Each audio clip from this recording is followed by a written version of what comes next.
legends reminisce.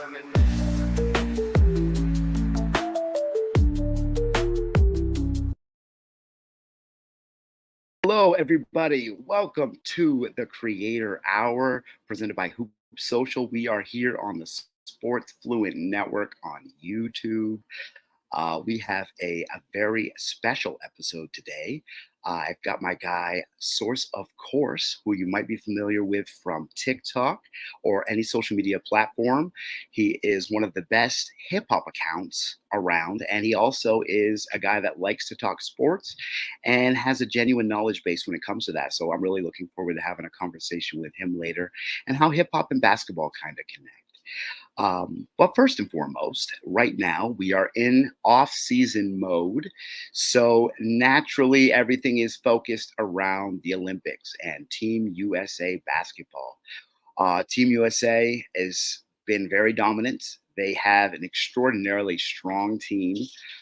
Granted, there was a bit of controversy in the beginning with the lack of selection of Jalen Brown. Derek White was put on the team instead. There seemed to be a little bit of controversy surrounding that and Jalen Brown's feelings on the matter, whether Nike has something to do with it or not. Then there was a little bit more Celtics controversy in the sense that Jason Tatum was or got a DNP against South Sudan in a it was a strange situation because Kevin Durant was coming in for his first action, and I'm sure Steve Kerr wasn't quite sure what to do with the rotations. It does seem a bit odd that he didn't get any playing time and then started the next game. It was certainly kind of a strange back and forth, certainly a weird look. Um, I'm not sure if there's anything too deep to look into there either, though.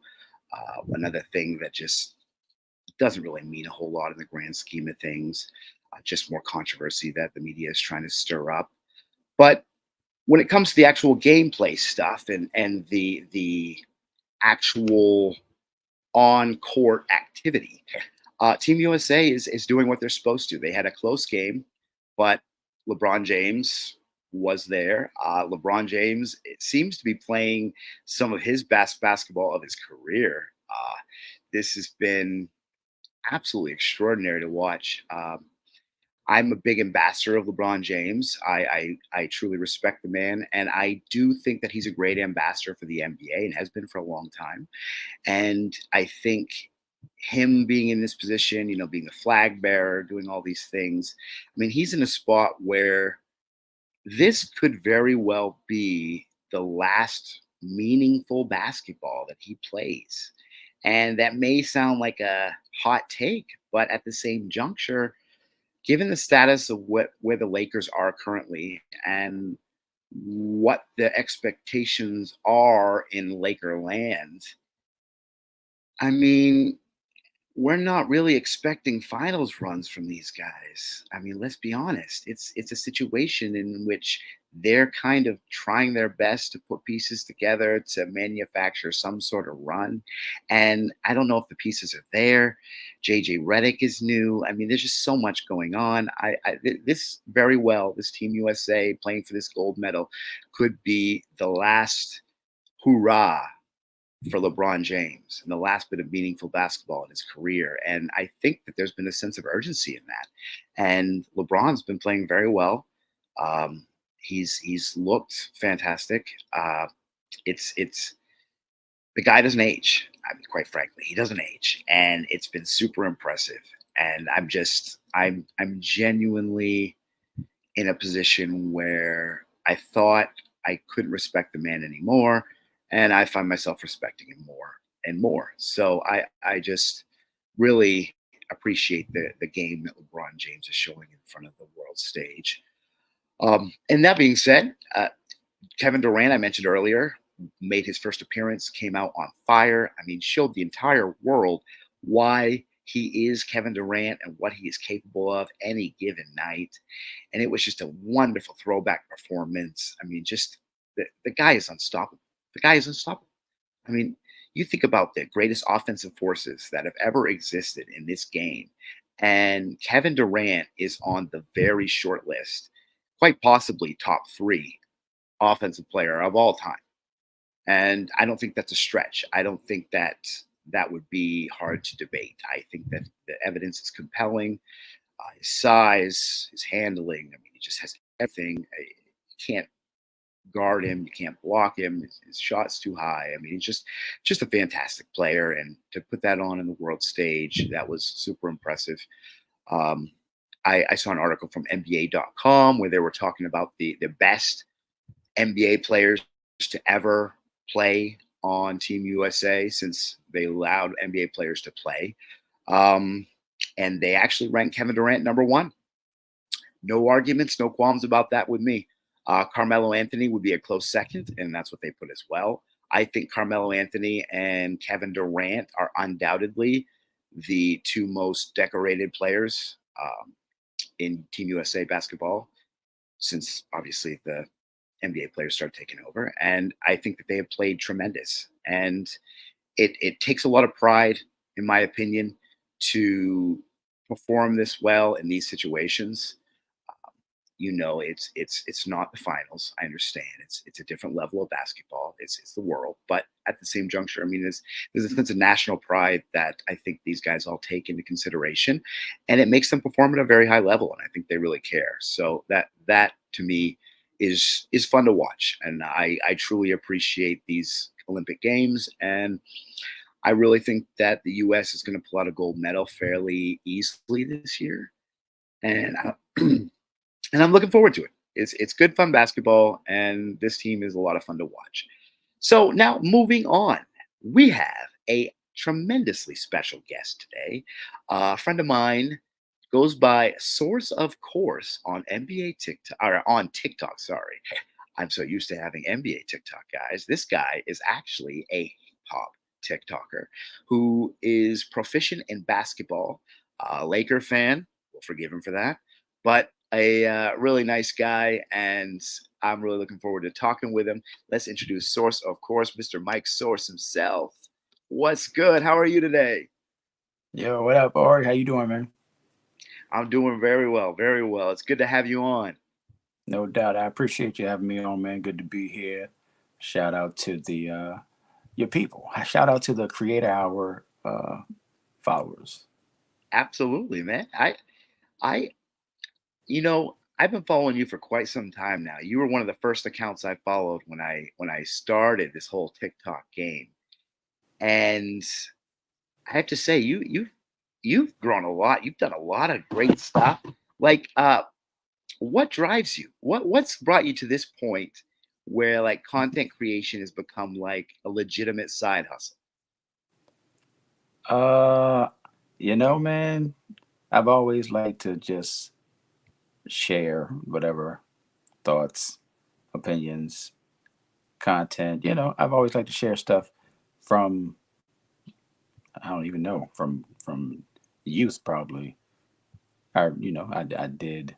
I actually was on the journalism staff my senior year in high school. Oh, I, nice. and then I've done some blogging stuff, some writing stuff in different avenues on different avenues over the years, and it all led me here, man. It all led me to TikTok, and actually it was probably three different people that said you should get on TikTok, and I was like, man, nobody getting on no TikTok. What would I look like? And only for me to get on TikTok, not do anything for the first however long, and because I didn't know how to like, I'm like, how am I supposed to get followers? I don't know anybody. I have zero Right, followers right. and following zero people because I don't know who to follow or what. And I just left it alone for a while. Came back, threw something up, and kind of got the bug, and then going from there. That's awesome. I have to say, like, considering the fact that TikTok was a new thing to you, you became pretty efficient pretty quickly. What do you think helped you grow and helped you, motivate you to put out more content? Well, what motivated me? Actually, I don't even know. I just it wasn't even a mission to like do anything crazy or have a lot of followers at first because I didn't think it was possible. I'm Hmm. like, dog, I'm just this is just a space for me to be able to say whatever I want to say, do whatever I want to do. If I feel like dancing, I can dance. Ain't nobody gonna feel no type of way about it. If I, feel like lip syncing, I can lip sync. I mean, what these people don't know me, so they don't care. I don't even push. Absolutely. I don't even push TikTok to people that know me that heavy. I do more Hmm. now than ever before, but I was like, man, I don't need those people in this space because it felt like TikTok was its own thing, and that's where people went to just do whatever they wanted to do without feeling judged by people who know them personally. Absolutely. Absolutely. I know that was a very relatable in the sense that that was an outlet for me as well. And I, did something very similar where it was just a lot of my initial audience and a lot of my audience now were, fellow TikTokers, content creators, not really, close people to me. So I can definitely understand that. When integrating like hip hop, obviously I am hip hop. It says it on the shirt. You are so passionate about hip hop. What do you think drove you to kind of make that your niche? Like was it just something you figured, hey, I'm passionate about it, I should run with it? Or is it just something that like you just know really well? I gotta be honest with you, only because it's you. I'm Yeah, gonna be fair honest enough. with you. Um, I wasn't even thinking about doing hip hop as a thing. I mean, it was just I like a lot of different things. I like to Hmm. talk about whatever. I still talk about whatever. It's just that hip hop Sure. was the thing that people kind of more recognize me for. But Hmm. the first, okay, the first video I made that went crazy, I guess. I don't even know. I don't think it went viral, but it went crazy. Was Hmm. about black women. It was about black women, and that was just because people were just talking so crazy about black women. It was crazy. It was just crazy. It still is crazy. It's still going on today. But it was that, Sure, sure, yeah. and then I just happened to Yep. ask a question related to hip hop, and that went crazy. And then I had something about sports, and it went, it did a little something. But it wasn't Hmm. until someone else was like, you know, anybody, not anybody, but lots of people can do sports. So lots of people know sports. Lots of people talk sports. Not everybody knows hip hop like you know hip hop. So you should probably lean into that. And I didn't even think of it that way. I'm like, I'm gonna do what I want to do, which I still do what I Sure. want to do. But Absolutely. I'm heavily leaning into the hip hop, and I love hip hop. Like it's not like I don't love it. It's just I was just doing whatever in the space because I could. But I love focusing on hip hop Absolutely. and finding people that actually care enough to talk about detailed stuff. Detailed conversations about artists or time frames or clothes or whatever. I love it. I didn't know Hmm. that was going to necessarily be a thing, and it has become pretty solid. Yeah, like and honestly, it feels like you've been doing it forever. I mean, you have a ton of charisma, not to gush, but like Hmm. you have a palpable sense of intelligence about you that like I feel like I've learned. Like I'm a hip hop fan. I've been a hip hop fan my entire life, and following your account, I've learned a lot of stuff. And to me, that's the beautiful part of TikTok is the educational portion. Meeting people that have minds you can pick, and I feel like you're one of those minds. Like, where did your love of hip hop really start and bloom? And well, first of all, thank you. I appreciate it. Not to be like, yeah, but I think the same thing. I feel like I'm not. I mean, I know I'm not an idiot. You know what I'm saying? I'm not dumb.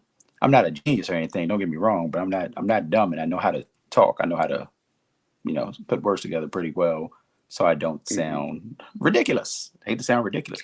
So that part I get. I think that might be something that I kind of have in my pocket because being able to express yourself with words, clearly in whatever you're saying, it's kind of a big deal because it might be people that know stuff, but they just don't know how to express it or know how to say it in a way that people can gravitate towards it. So, I think that's, yeah, I agree on that. I will say that. I think that's pretty good.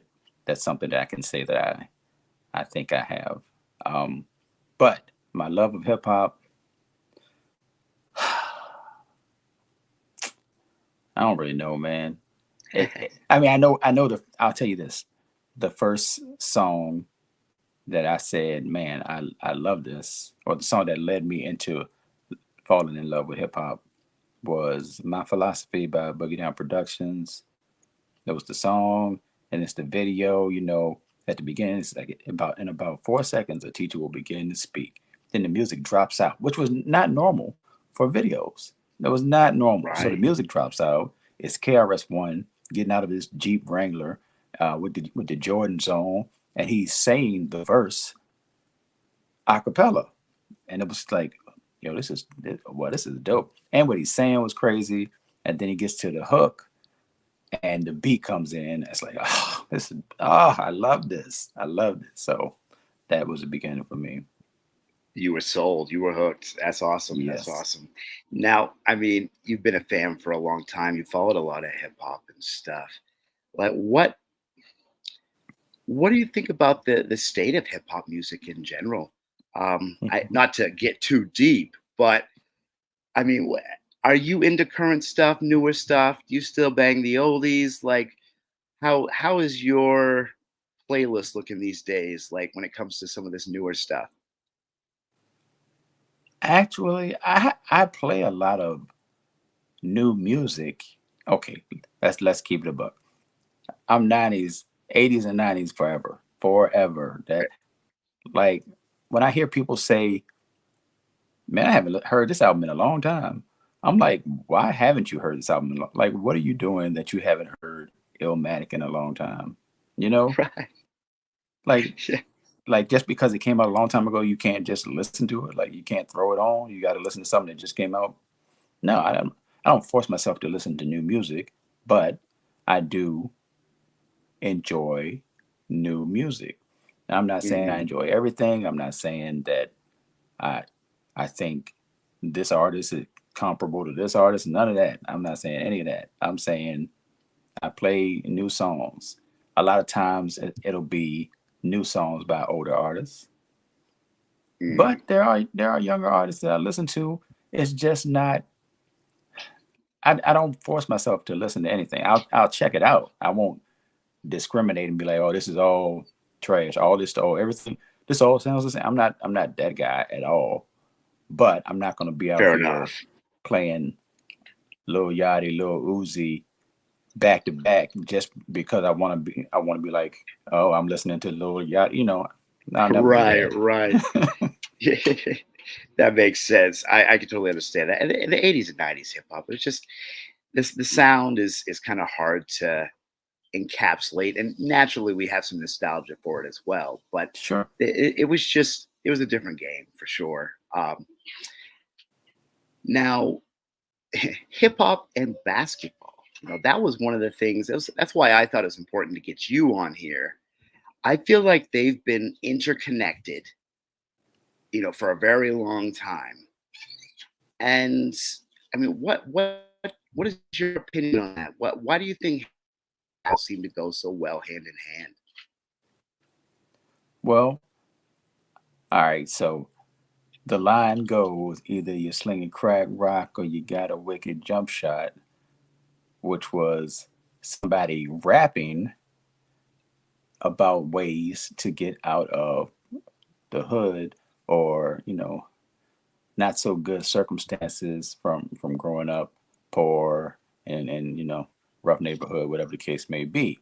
So two of the three things: wicked Mm. jump shot, basketball, and the guy that said it is rapping. So it definitely comes from that place. Um, Hip hop started with the people, but generally speaking, poor people trying to express themselves. Basketball is another way that people use to express themselves. That's where we get the finger roll and the behind the back passes and all that from, for real. Um, Absolutely. so it's a creative outlet. It's a way to get out. Like if you're good enough, it's a way to get out of poverty or bad situations that you may be in, and it's a way. Both of them are a way to see the world if you are in that upper echelon of talent in those fields.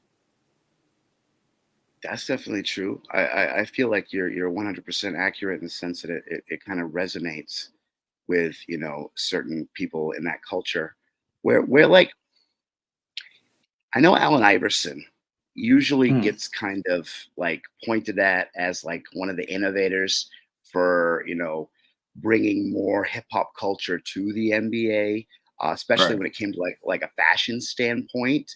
Hmm. Um, do you like how do you view AI as an innovator and as somebody that kind of maybe stepped up the level of hip hop influence? I mean, I don't know if that's completely accurate in your opinion, but Yeah, I feel what you're saying.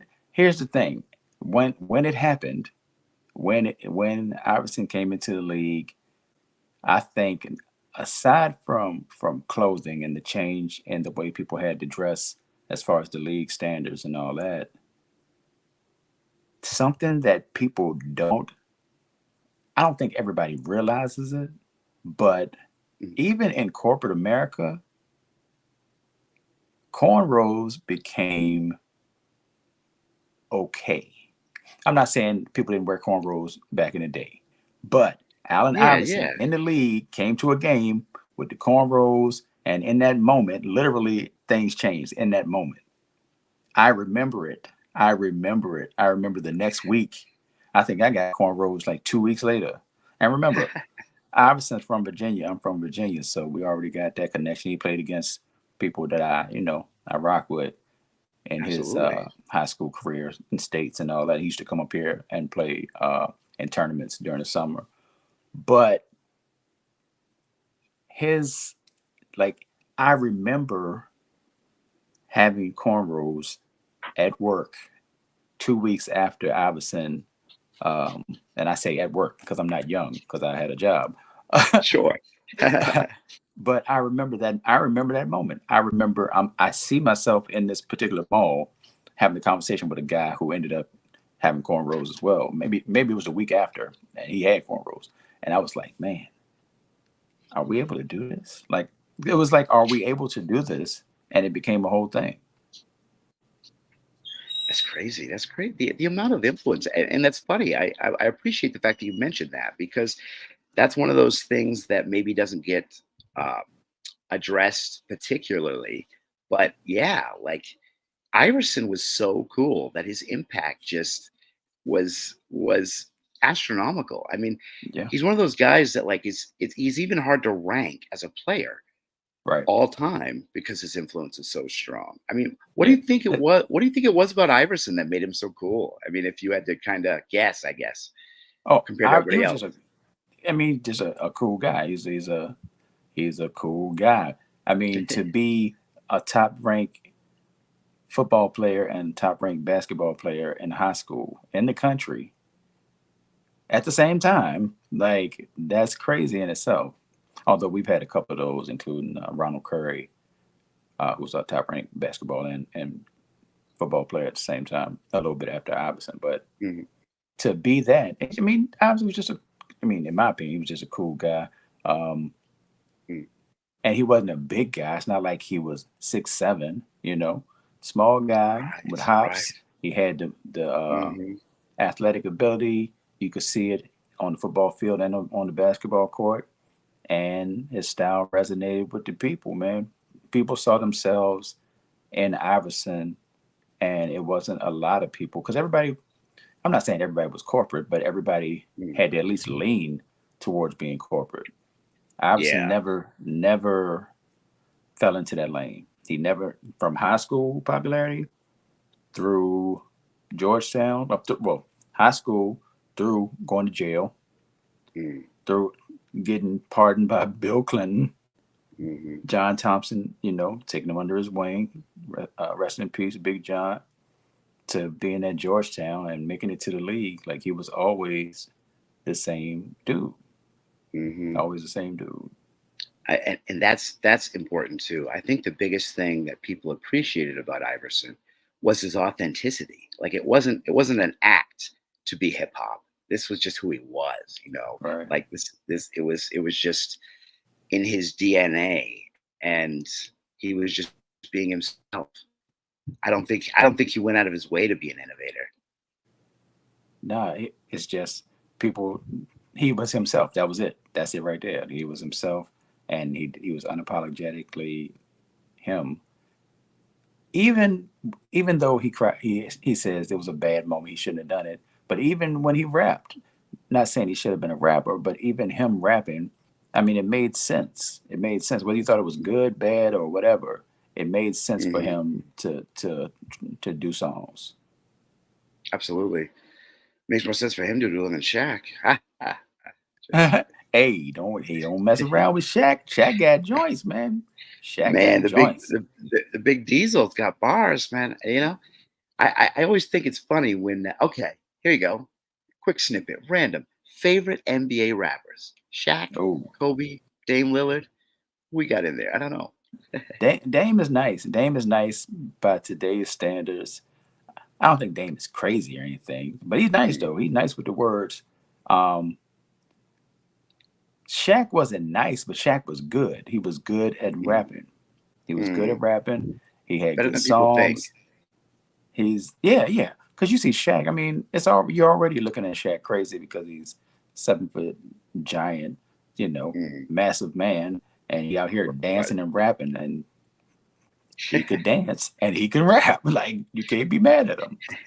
And he did work. He did Absolutely. albums. It's not like he just dropped a song Hmm. here and there. Shaq was a legitimate artist, making music. I never really cared for Kobe as a rapper. Not that anything was wrong with rapping. I just didn't buy into it Mm, because I mean, I'm not saying it didn't feel authentic, like he didn't really care about it. It just didn't. It wasn't my lane. Although he could rap though, Kobe could rap. mm. I mean, there was a lot of people. Dana Barrows could rap. Yeah, Gary Dana Payton Barros. Oh wasn't yeah. terrible. Jason Kidd. It was you. You know about the best kept secret tape, right? Oh, what's that? You don't know about the best basketball's best kept secret album? Basketball's best kept secret album. Oh, here we go. This is why we invited you. Let us. What is this? Man, I look. I'm trying to remember off the top of my head. So there was a tape at the time. It was a tape. Well, it could have been a CD as well, because it was the '90s. Um, but it was a bunch of basketball players made an album. Dana Barrows, Jason Kidd, Gary Payton. Um, I feel like Cedric Sabalos was on there. I can't remember for sure, but I am 100% sure that this happened. This I'm not making it up. It really Right, happened. right. And yeah, it was cool. I'm not saying it was like they were all dope and nothing like that, but I mean it's basketball players rapping and yeah, Sure. it was an album. I I'm mean, gonna need you to Google that. I'm gonna need you to I'm Google I am 100% googling that as soon as we end this conversation. I'll tell you that right now.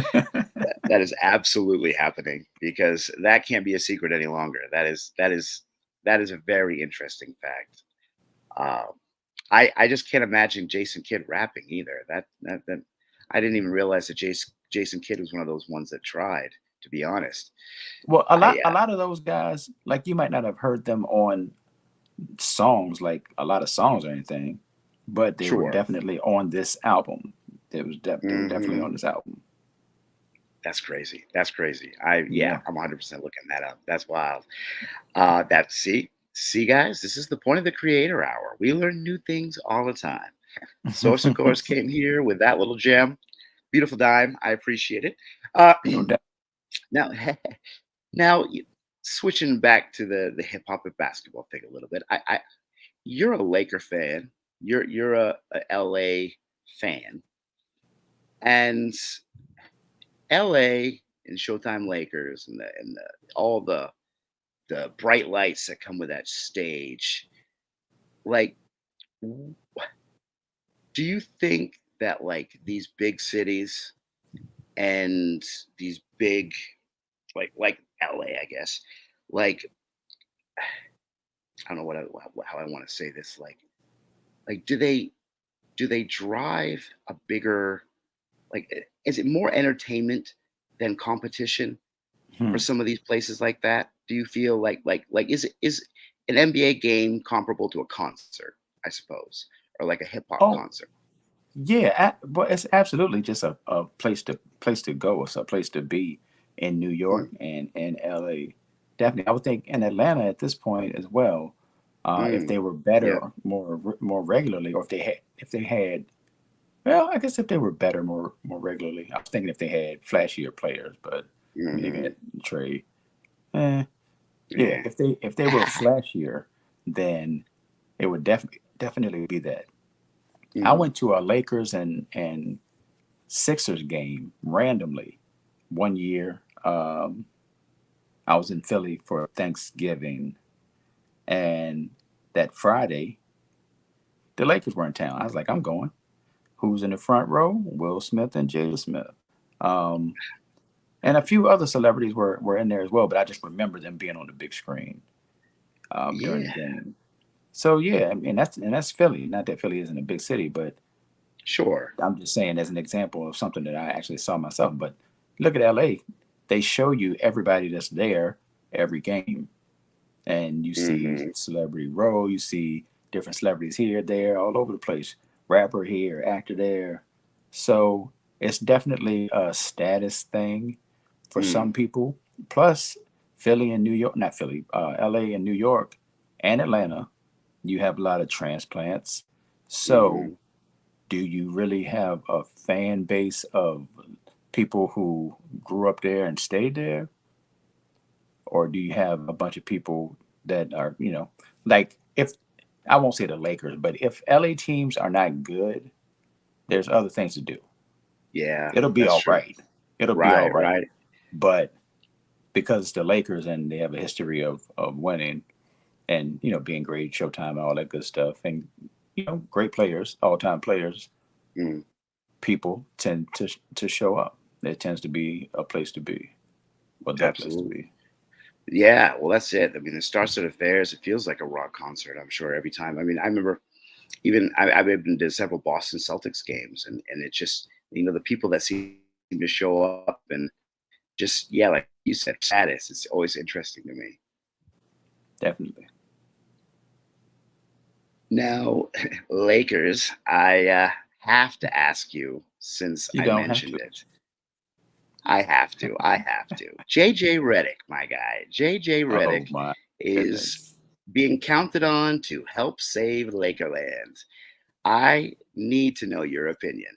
What do you think about the JJ Redick experiment in LA? I don't have a lot of thoughts about the JJ Redick experience in LA. I Mm, take I'm taking the JJ Redick experience the same way I am invested in the Nick Sirianni experience, which is all right. Let's see what happens. Let's see what happens. That's how you got to be yeah, because now if you want to ask me something more specific, like something specific that you want to touch on, I might have a more direct opinion. But just in general, like sure. I don't love the move. I don't hate the move. I mean, it's a move, and I could Hmm. if I wanted to explain it and be like, well, this is a reason why they might do that. I could do that. If I wanted to explain it like this is Sure. crazy, I could do that. So that's why I'm kind of like, Hmm. we'll just see what happens. I got you. Kind of that wait and see attitude, just to let it play out a little bit first before you make Yeah, any judgments. Totally It is one. fair. It's one of those. It's one of those. Yeah. Yeah. Like when I you mean, got do you Brad think? Stevens. Oh, good. Yeah. Hmm. That's it. We had to That's it. wait it out, and Brad Stevens turned out to be a genius. Yeah. Is I mean, LeBron is showcasing a lot in the Olympics. I think he's been Hmm. showing a lot of urgency. He's been playing Yeah. really well. Do you think any of this carries over to LA, or do you think like I mentioned in the monologue, I think that he's putting this much urgency in because this could be like some of the last like important basketball he plays. I Do we see LeBron James anywhere close to the finals again I before he hope gets done? so. I hope so, but not looking at the squad as it's built. I mean, the Mm, Lakers sit uh, seemingly consistently on the outer layer of the playoffs, or right barely in the mhm, playoffs, for whatever reason, and whether they win a series or not, that's where they end up living. Like it's okay, and I don't like that at all. mm. Not, but I can't blame LeBron. LeBron out here balling. LeBron balls on a Oh, regular basis, so I the can't I fact that they're can't blame depending him. on him. The Yeah, well, fact that you're exactly. depending on. The fact that you have to depend on him so hard and so much at this stage of his career is really it's the squad around him. It's not LeBron. It's LeBron is not supposed to be a number one option in his 40s. That's and the fact that we're still counting on him to be one, that's greatness. And guess what?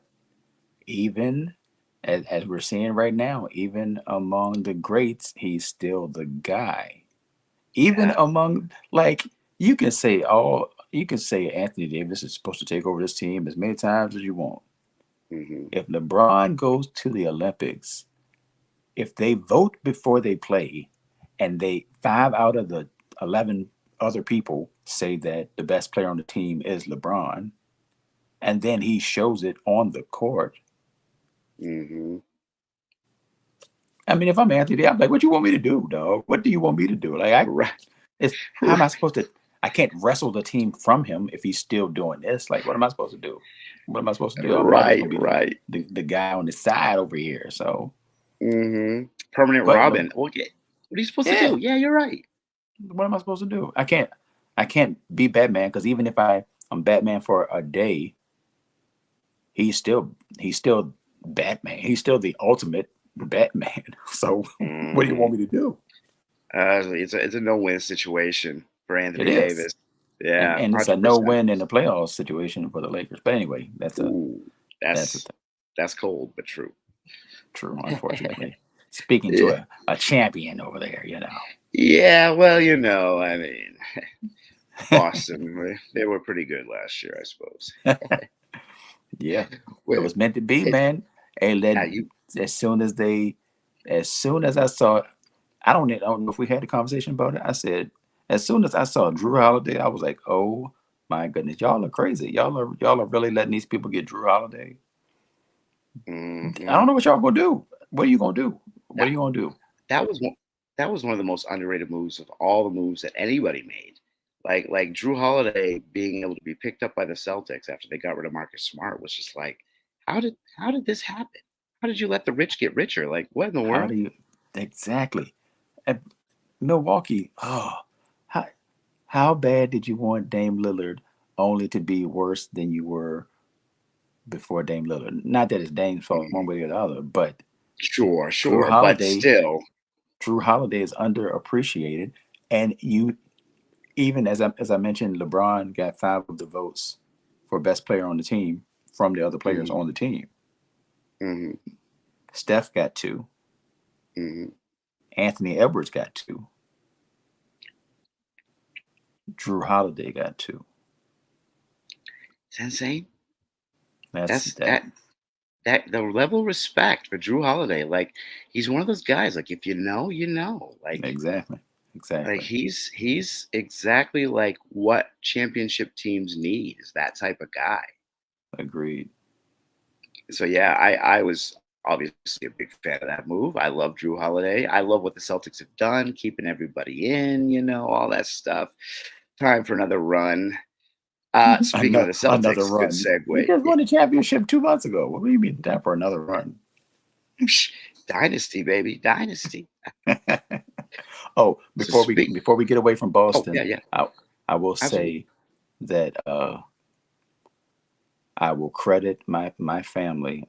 I like to credit my family for stuff uh, It's fair.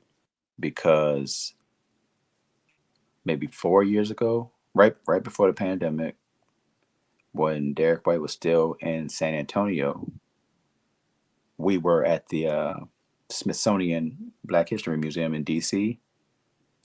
and the Spurs were there.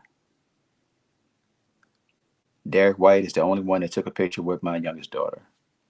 Oh And look at him now. yeah, that's Look at him cool. now. Absolutely. Derek White just Paul Pierce just today said Derek White's his favorite Celtic. Wow. Okay. See, now you lost me because I can't. Paul Pierce, whatever Paul Pierce says, I take it with a grain of salt because it could flip any minute. And I don't trust Paul Pierce. But anyway, I hear you. He's a Celtic. I get it. Yes, totally fair. I love the truth as a player. Doesn't tell the truth enough as a commentator, probably, but that's neither here nor there. uh, Geez, so I was talking to the Celtics. We were talking about, yeah, like what did you think of that DNP by Steve Kerr and Jason Tatum not playing? Was that weird, or are people making a big deal out of that? Okay. So after the game was over, Steve Kerr said that he talked to Tatum prior to the game and told him, I don't know if he told him that he wasn't getting in, but that he might not get in. Hmm. Or that's what he said. Was it weird? There's always going to be one or two guys that don't play, or one or two guys that don't play. Hmm. There's always going to be one. Like if you want to go back to Dream Team, you look at Christian Laettner, but he was picked for that reason. I don't I'm Right. not I don't doubt that Halliburton was picked to be the guy that doesn't play either, even though he's, Hmm. great player and all that. And it's not like Tatum, Sure. there's Sure. any reason for Tatum to not have played other than what was stated. Right. Katie was going crazy. Hmm. So I can see where people are like, why would this happen?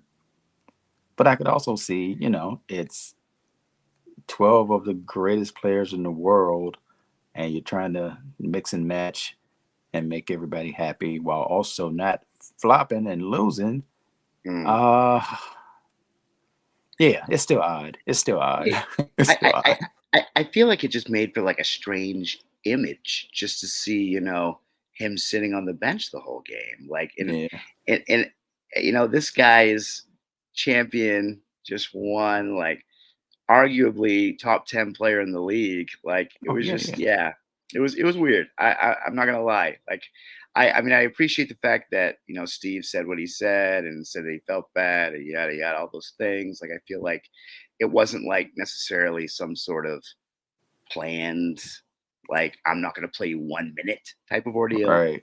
But yeah, definitely strange. Didn't You didn't want to throw him out there at the end of the game in the last however many minutes when they were already up because Exactly. that would have looked worse.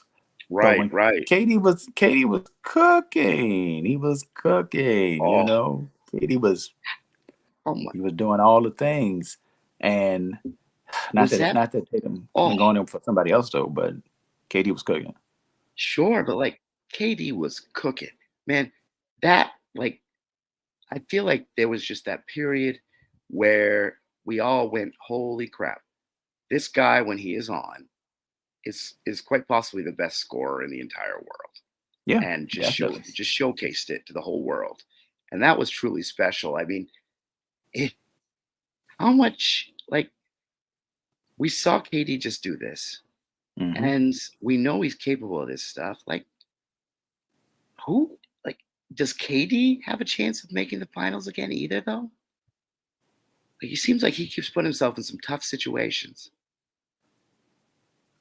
I feel like, and he probably, I mean, I don't know, but I would bet that even with the blow up and the dramatics of Draymond, if KD could have just never left Golden State Mhm. at this moment, like I'm sure he looks back and like, man, I should have just stayed. Forget what these people say, because if I go somewhere else and don't win, they're gonna talk about me. So why not let them talk Mhm. about me while I'm winning? Also, Mhm. since we're talking about KD, I'm just gonna say it. I'm of the minority. I had zero problem with KD going to Golden State. I had zero problem with it. None. Zero. Oh, Zero. okay. Multiple reasons. Sure. Now, the only reason I can even I can even just listen to people say that is because they're like, well, I mean, you went to the team that you lost to. Right. Fine. Right. If you want that argument, fine. But it's not about that. It's bigger than Mhm. that. It's Mhm. about I am starting a new part of my career. What do I want to do? I want to win. Mhm. The best team, the best team is courting me, and the star of the best team says it's going to be my team. Like I'm going to be the guy. What fool in sports is not going to go there? I just Yeah. somebody tell me who is not going there, because everybody This. had This. something to say because he went there. Who's not going there? If you don't go there and then you don't win, you look stupid. I don't. You can be as loyal Mhm. as you want, even though loyalty is not a real thing. I'm sorry, I'm ranting right now, but why would Sidebar: you? loyalty is not real. My man, are you saying that? We Are did you? right. I'm just making sure that you're saying it. You're because I'm definitely saying that loyalty is not real in sports. Sure. Loyal to Yeah. who? No. I. I. Who? I. I. I agree with you because yeah, loyal to who? Loyal to the fans. The fans love you when you're on the team. They don't love you when you're not. Yep. And loyal to the people that pay you, Mhm. that can cut you at any time and leave Mhm. you in the street. Loyal to the Mhm. people that you have to fight with to get paid the amount of money that you feel you're worth. Who am I supposed to be loyal to? I'm loyal to me. I'm loyal to Mhm. me. It's That's a thin perfectly line valid. between looking crazy and looking stupid Yep. in sports. That's very true. That's actually a very good point, because I feel like people think that the players should be loyal to something like the fans or the owners or something like that. And when yeah, like you said, when you look at it at face value, it's like why? Why do they owe anybody anything like that? Why? That's the question. You, I don't. I listen. I'm not trying to. I'm not trying to uh, send your platform harpooning or anything. But but you and I know the same way minorities tend to want to be fair to other Mhm, people and be like, because if I was in that position, I'd do this. I'm trying to be like I'm not going to be vindictive if I ever get in that position. That's the mhm, player. The minorities are the player. mhm, The majority is the you know the majority is the majority. mhm. It's the Yep. owner. Oh, I don't even like Mhm. the way I said that. The majority is the owner because that's a whole nother Yeah. anyway. Let me stop because it's going somewhere else. No worries, no worries. It's all legitimate stuff there. That's some legitimate concerns. Yes, I man, we're getting close to the end here, so I Oh, I, I got to I want to get some a little bit of like I've done this with some of the people before. Some early NBA thoughts for next oh, year. Uh, Nothing super predictive, but just some simple stuff. Like we mentioned Boston repeating. You kind of gave me a little crap there, but do you think that this team, now that they signed everybody back, like I mean, what's stopping them, right? oh, they're repeat. I mean, yeah, they're gonna repeat. We might as well talk about It's 2026 for real. right. We put a little more space between us and the Lakers for all-time titles, right? Yeah, yeah, you can had to bring that part up, but Oh, I what did. can you I do? did have to. Yes. Yeah. Yeah. It's super important. Do you now? I the Eastern Conference has obviously been shaken up a lot. Like, what kind of teams like do you like the Knicks? How about the Knicks? Like, I feel like everybody gets hyped for the Knicks every year, and last year they showed a lot of grit. Like, I don't know what to think about them. What do you think about the Knicks? Are they ever going to be any good? But when James Dolan's around anyway, or is that just? The Knicks are gonna finish in the same general area where they finished this year when it comes to the Hmm. playoffs. And Hmm. instead of being appreciative, the fans are going to be disappointed because they're expecting more because they Yeah. overachieved a bit Hmm. last season.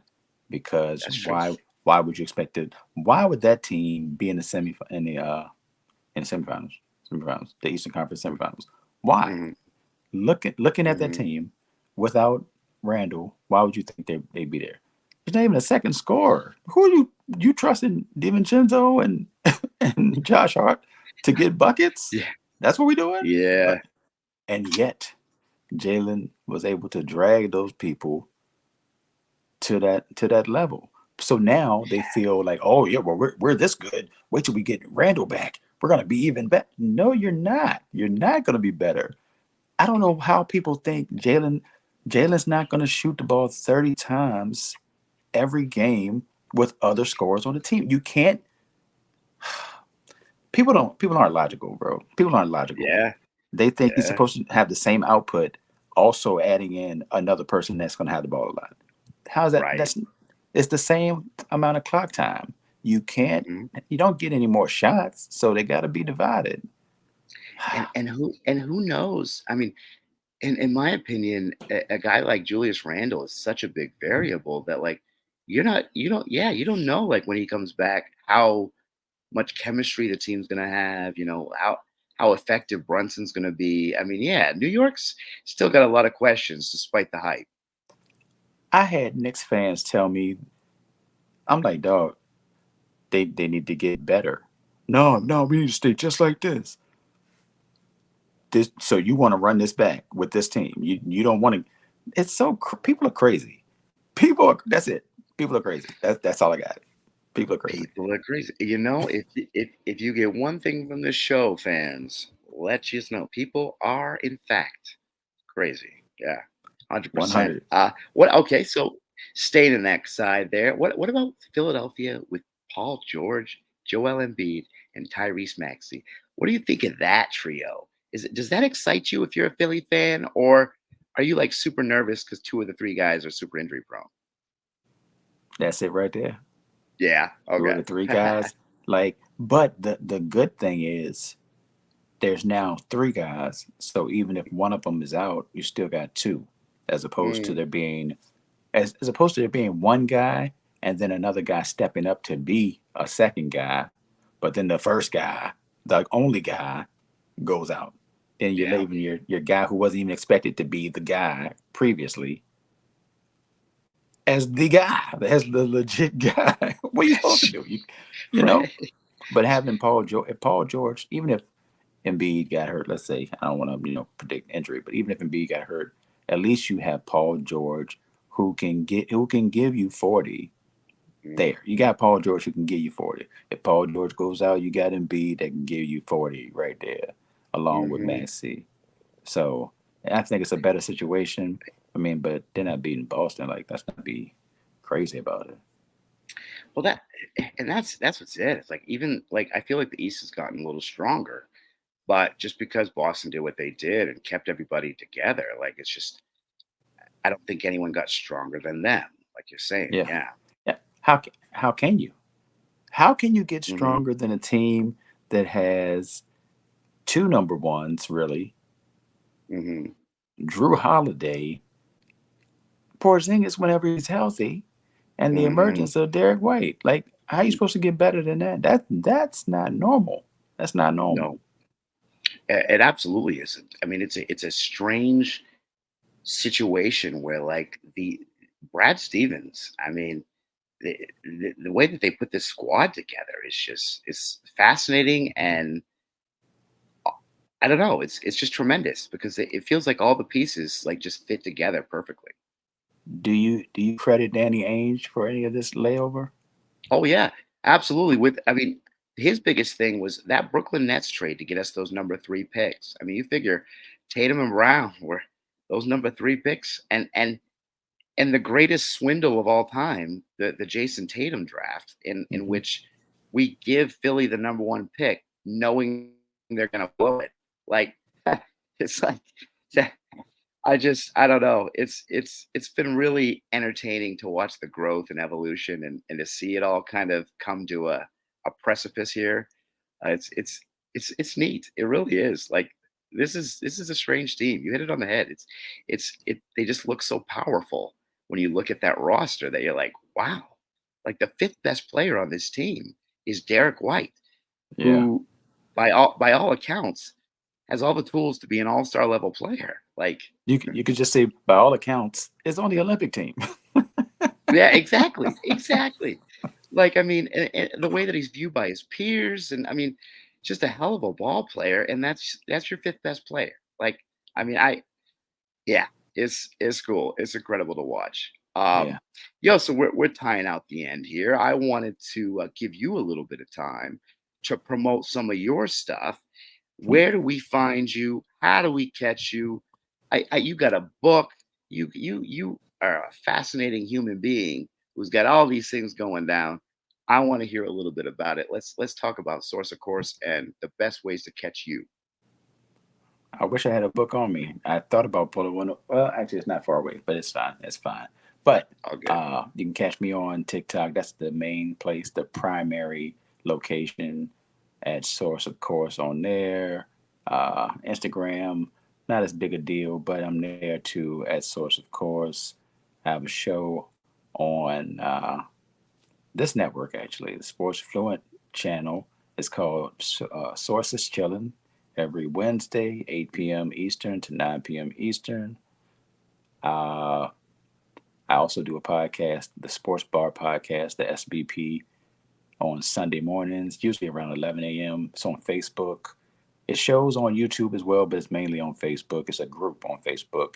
If you want to join, Gotcha, feel gotcha. free. It's called the SBP. It's like 3,000 members. And Hmm. yeah, we have a good time talking sports, hip hop, TV, movies, beer, FanDuel stuff. And we definitely do pick'ems during the season. And my book, Shorts from Source, it's 31 thoughts, poems, and stories from me. It's a short read, but it's 70 pages, give or take. And you can copy that from me directly through Cash App, $MICSOURCE, Mike Source, $10, Cash App, send your address. I will autograph it and ship it out to you. That's awesome. Absolutely. I was so happy to have you on today. Excuse me. So happy to have you on today, Source. I really appreciate it. You, like I said before, one of my favorite accounts and somebody that I truly respect. So I genuinely appreciate you taking the time out of your day to show up and hop on here, man. Thank you. No doubt. I appreciate the time, Ori, and thank you for having me, man. I appreciate you and the growth you've had on social media. I should have had on my Hoop Social shirt too. I should have had my shirt Oh, on. yeah. That's true. That's true. Hey, it's all good. It's a good. I appreciate you, brother, man. And to everybody watching, this was, in fact, the Creator Hour featuring Hoop Social, our guest, Source, of course. We are going to be on again next Friday at 8 p.m. Guest to be determined. I'll let you guys know. But yeah, this has been a lot of fun, and I hope everybody has an excellent rest of their night. Take it easy, everyone.